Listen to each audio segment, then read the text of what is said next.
佩奇，这家新开的饮品店真的超级好喝哟，是吗，苏西？那真是要谢谢你了，请我来喝饮料。佩奇，我觉得我们可以来一点蓝莓口味的饮料。苏西，这个蓝莓味的饮料可是真好喝呀。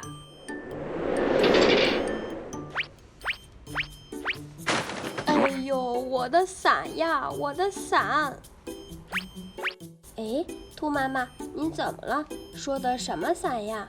说的就是刚刚的遮阳伞，可是被大风刮跑了。兔妈妈，别担心，我和苏西去帮您把伞找回来。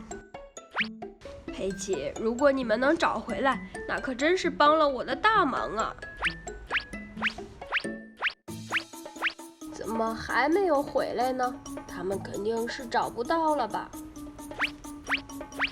你们真的把遮阳伞找回来了？佩奇、苏西，你们可真是好孩子呀！没关系的，兔妈妈，我们把伞给您放回原处。大功告成！